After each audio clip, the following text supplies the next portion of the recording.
Our next speaker, who is to my left here, is Brad Parker, a native of Jack Kerouac's hometown, Lowell, Massachusetts, with an A.B. in American History from Boston University. Brad founded and directed the Lowell Corporation for the Humanities in the early 1980s, which sponsored many literary and cultural events in Lowell. He created a number of Kerouac programs in Lowell and brought Kerouac's daughter, Jan Kerouac, there to speak on two different occasions, 1988 and 1994. His book, Kerouac, An Introduction, which I think we have in the back, is considered the best short biography of Kerouac. And he is now working on a longer biography and critical appraisal, what he terms a one-stop Jack book, called Sleeping with Kerouac.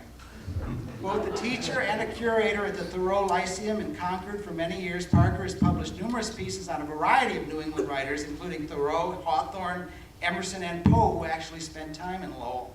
He also taught for many years in Japan, but recently returned to live in Boston. So Brad Parker.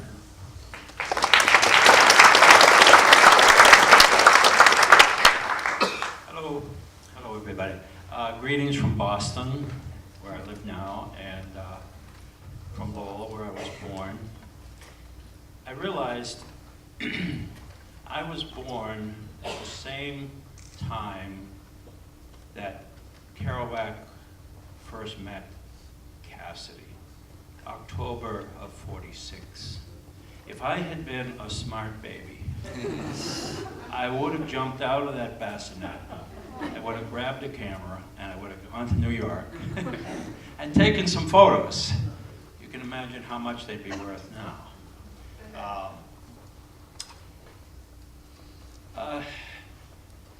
If you saw the clips from the movie, I have seen the movie, the original movie now, twice. I haven't seen the cut version.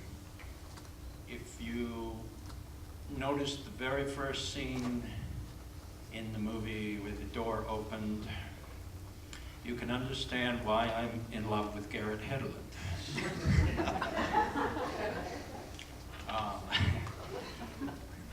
I know the movie hasn't received the greatest reviews. I guess they've been mixed, right? Actually, since the cut, they've been very good. What's that? Since the cut, it came out at Cannes and got bad reviews. Yeah. And they cut 20 minutes out of it and altered the structure, and then the reviews have been very good. Except for the New York Times, which panned it again, but anyway.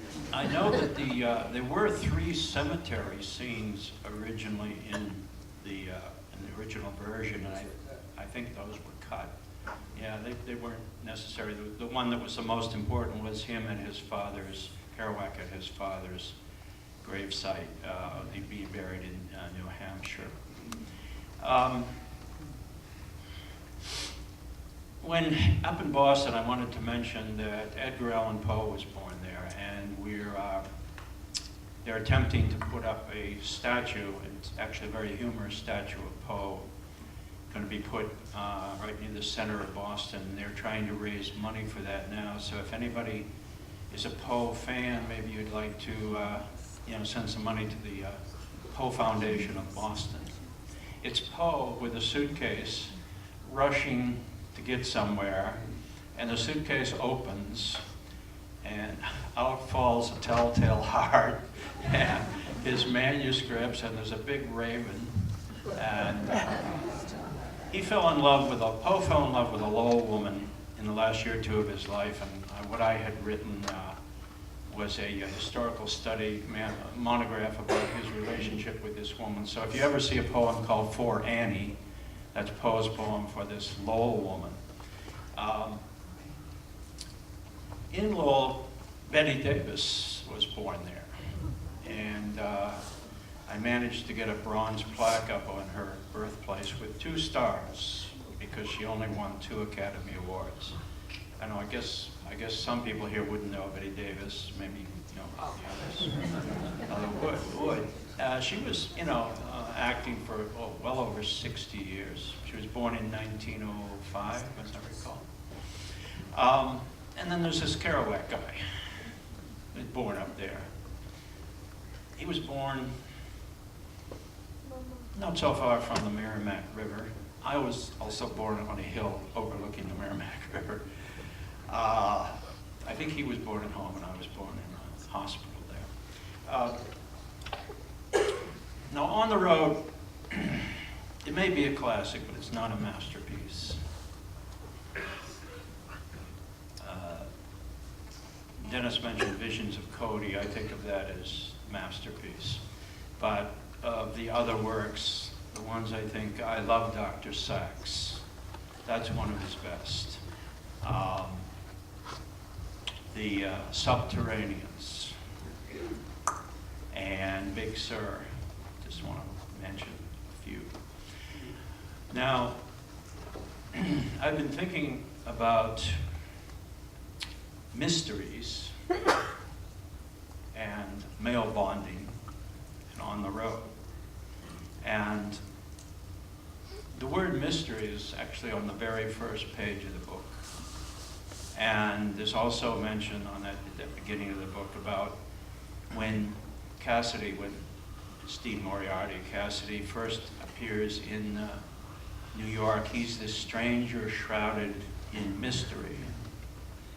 And there's a sentence later in the book, which I'll read here. It's just, there were mysteries around here.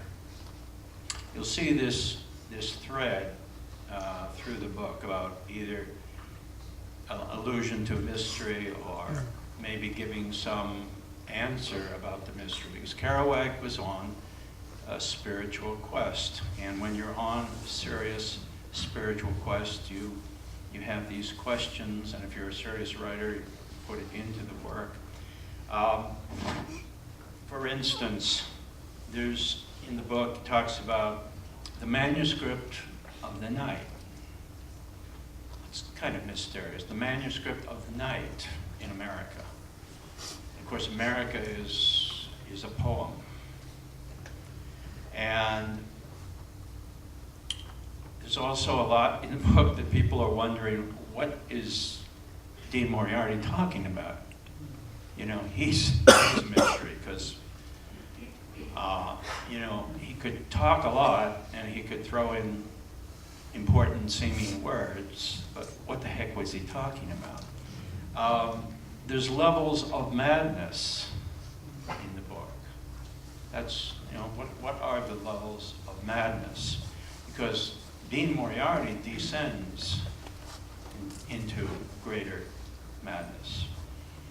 And I, for one, consider Neal Cassady to have been a psychopath.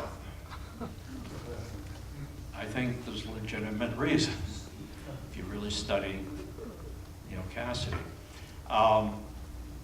Now, Garrett Hedlund here, whom I did fall in love with, I think he does a very fine job in this movie. I don't think he's frantic enough as Cassady was, and he seems too sane and not frantic enough. There's visions in the movie.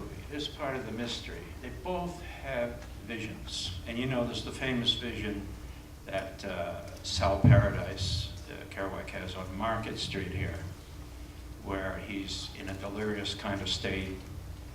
He's very hungry, he's tired, he's really beat, and he sees a woman through the window of a hashery, an eatery, and he feels like, you know, there's some feeling of ecstasy connected with it. There's a feeling that this woman was his mother from 200 years ago. And then he feels death kicking at his heels. And both of those guys had visions, and that's part of the mystery of the book. And there are ghosts. There are ghosts in the book. Oh, I'm going to wrap up. I can't do that. Well, anyway, what I wanted to say something about, to me, what's the greatest mystery to me in the entire book.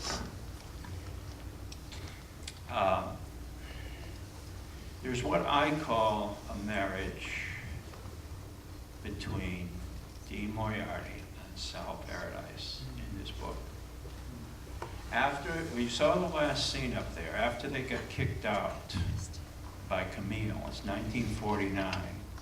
They get kicked out, they go they're standing outside the house, near the house where they got kicked out, and you know, these guys agreed to stay together unto death. What does that sound like? It sounds like a standard marriage contract.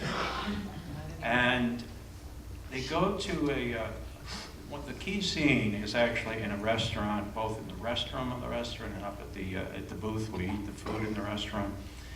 And it's amazing because what happens is the Kerouac character says to Dean, I have $83, but I'm going to take you to New York.